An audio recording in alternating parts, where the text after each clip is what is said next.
क्या हुआ यार? मैं अपने दोस्त के लाख रुपए के फोन में शूट करके आया, फिर भी वीडियोस देखती जरा बोरिंग, फ्लैट और अनसिनेमैटिक लग रही है। ब्रो तो अभी भी ये सब सोचता है, बात महंगे DSLR या फिर मोबाइल की नहीं है। लेकिन अगर तुझे 10,000 का फोन दे दो तब भी तेरी वीडियो सिनेमैटिक लगती है, ऐसा कैसे? ये बात होती है मिस्टेक्स की, एंड जब से मैंने उन मिस्टेक्स को यूज करना बंद किया, मेरी वीडियोस अपने आप सिनेमैटिक बनने लगी। तो बताएगा नहीं वो क्या मिस्टेक्स हैं? तो अगर तुम्हें भी अपनी वीडियो को सिनेमैटिक बनाना है तो लेट्स गो।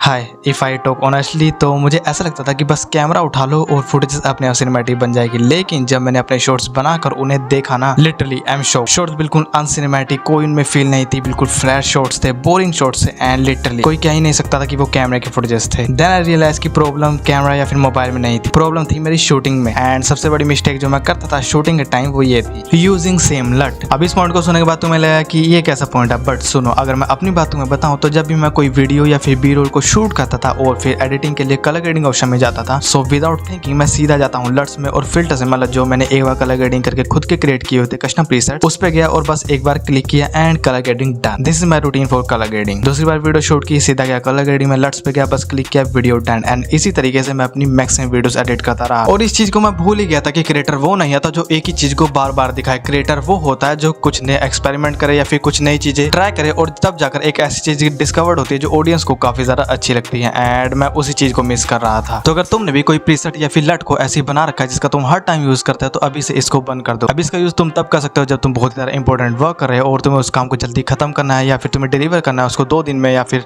2 घंटे में, तब तुम उसका यूज कर सकते हो। लेकिन अगर तुम काम चोरी के लिए इसका यूज करते हो, बस क्लिक कलर ग्रेडिंग डन, तो इसे तुम अभी स्टॉप कर दो एंड ट्राई करो कुछ नई कलर टोन्स, कुछ एक्सपेरिमेंट करो। हो सकता है ऐसे एक्सपेरिमेंट करते करते you will become master of it और तुम्हें कलर ग्रेडिंग काफी सारी नॉलेज हो जाए जो तुम्हें लट्स का यूज करके ना मिली हो। ऑब्वियसली नहीं मिली होगी। एंड ट्राई करने से डरना ही बात, क्योंकि एक्सपेरिमेंट करने से ही तुम ऐसी चीज पकड़ पाओगे जो शायद तुम्हें हजारों वीडियोस देखने पर भी नहीं मिलेगा। एंड तुम सोचोगे कि मेरा इस चीज पे ध्यान कब गया। देखो, मुझे काफी सारे कमेंट्स आए कि तुम्हारी वीडियो सेम कलर ग्रेडिंग लग रही है, तुम्हारी वीडियोस में कलर अच्छे नहीं लग रहे हैं, तुम एक ही बी रोल बार बार यूज कर रहे हो, तो तब जाकर मेरी चीजों पे ध्यान गया। एंड देन आई रियलाइज्ड कि हाँ, वो कह तो सही रहे हैं। एंड फिर उसके बाद मैंने उस चीज को सोचा एंड मैंने इस चीज को स्टॉप किया। तो आज से अगर तुम भी इस चीज का यूज करते हो तो इसको स्टॉप कर दो। और एक टाइम पे तो ऐसा लगता था कि मैं कलर ग्रेडिंग भूल ही गया हूँ, बट तुम ऐसा नहीं करना, खुद कलर ग्रेडिंग को टाइम लगा के यूज करना है using same B rules. Okay, so अगर तुम 2015 की वीडियोस उठा के देखोगे तो तुम्हें वीडियोस में जितनी ज्यादा तुम्हें एंगल्स नहीं मिलेंगे उससे ज्यादा तुम्हें बी रोल मिलेंगे, और वो भी स्टॉक फुटेजेस, क्योंकि उस टाइम पे स्टॉक फुटेजेस बहुत ज्यादा ट्रेंड में थी और उसका यूज करके लोग अपना काम चला भी लेते थे। बट अगर तुम उसका आज यूज कर रहे हो तो ये बिल्कुल बेकार चीज है। देखो, आज के टाइम पे स्टोरी टेलिंग कितनी ज्यादा इंपॉर्टेंट है ये तुम्हें पता ही होगा, और अगर तुमने बी रोल स्टोरी टेलिंग से हिसाब से, मतलब कनेक्ट करने के हिसाब से नहीं लगाया तो तुम्हारी वीडियो टोटली बेकार लगेगी। लाइक तुमने कोई लाइन बोली और उससे मैचिंग का तुम्हें बी रोल वहां पे ऐड करना होगा, और वो बी रोल तुम्हारा खुद का होना चाहिए। ये नहीं कि तुमने कहीं से स्टॉक फुटेज उठाया और उसको डाउनलोड करके लगा दिया, नहीं। और बी रोल में तुम्हारा फेस विजिबल होना चाहिए, जिससे जो तुम्हारी ऑडियंस है वो तुम्हारे साथ कनेक्ट करेगी और तुम्हारी स्टोरी को काफी अच्छे से समझ पाएगी। हाँ, सच में तुम्हारे साथ ये चीज हुई है। और जब तुम अपना बी रोल यूज करते हो तो तुम्हारी वीडियो अच्छी भी लगेगी, लेकिन प्लीज एक ही बी रोल को ओवर यूज मत करना। लाइक एक वीडियो में चल जाएगा, 2 वीडियो में चल जाए, लेकिन अगर तुम सोचते हो कि बस 10 बी रोल शूट कर लिया और वो पूरे महीने कंटेंट निकल गया, तो नहीं, ऐसा नहीं है। तुम्हें हर वीडियो के हिसाब से नए बी रोल शूट करने पड़ेंगे जो तुम्हारी वीडियो के साथ पूरा मैच हो। देखो, तुम्हें सबसे पहले जब भी तुम अपनी वीडियो को स्क्रिप्ट लिखने बैठे हो तो उसके साथ ही तुम्हें एक अलग नोट बना लेना है, मतलब बी रोल नाम से, या फिर तुम कॉपी में भी लिख सकते हो। और जब भी तुम अपनी वीडियो की स्क्रिप्ट लिखते जाओ तो साथ ही तुम्हें अलग नोट पेज पे लिखते जाना कि हाँ, इस बी रोल को मुझे ऐड करना। मान लो तुमने एक लाइन लिखी है कि हाँ, मुझे इस पे एक लैपटॉप वाला सीन चाहिए, तो उसको बी रोल पे लिख दो, हाँ, ये बी रोल मुझे शूट करना है। उसके बाद जैसे जैसे तुम स्क्रिप्ट पूरी करते जाओगे तुम्हारी बी रोल हिस्ट्री बढ़ती जाएगी, और जब भी तुम अपनी वीडियो का शूट करने जाओ तो उसी के साथ बस तुम्हें उस नोट पेज को खोल लेना, हाँ, मुझे ये बी रोल शूट चाहिए, और वीडियो के साथ ही तुम उसको शूट कर सकते हो। तुम्हें अलग से सेटअप बनाने की जरूरत नहीं पड़ेगी, क्योंकि तुम जब टॉकिंग एंड वीडियो शूट करे तो उसी के साथ बी रोल भी शूट कर लोगे। एंड इससे तुम्हें बी रोल की कभी कमी भी नहीं होने वाली और तुम्हारी वीडियोस में बी रोल की भी कमी नहीं होगी, एंड तुम्हारी वीडियोस काफी ज्यादा रिलेटेबल लगेगी और तुम नए बी रोल भी यूज कर पाओगे। आई थिंक इस सब का मतलब एक ही था, बी रोल यूज करना।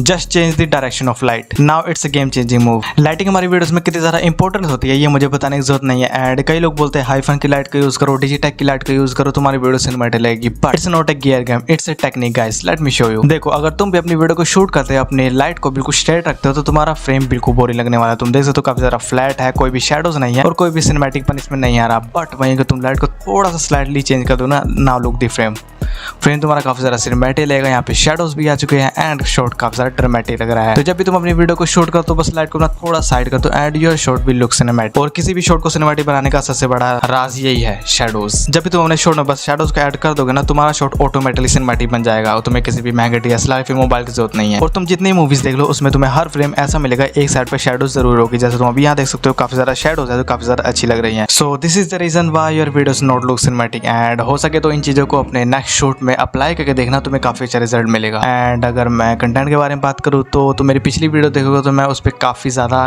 कम एफर्ट डाल रहा हूँ एंड रियलिटी भी है कि मैं किसी काम में बिजी था। बट फ्रॉम टुडे मैं सेम ऐसी वीडियो बनाने वाला हूँ एंड काफी अच्छा कंटेंट लाने भी वाला हूँ। मैंने काफी सारी नॉलेज गेन हुई बिकॉज पिछले कुछ दिनों में मैंने काफी सारी लर्निंग ली है किस चीज के पीछे। सो अगर तुम्हें वीडियो अच्छी लगी तो लाइक सब्सक्राइब कर देना एंड बाय।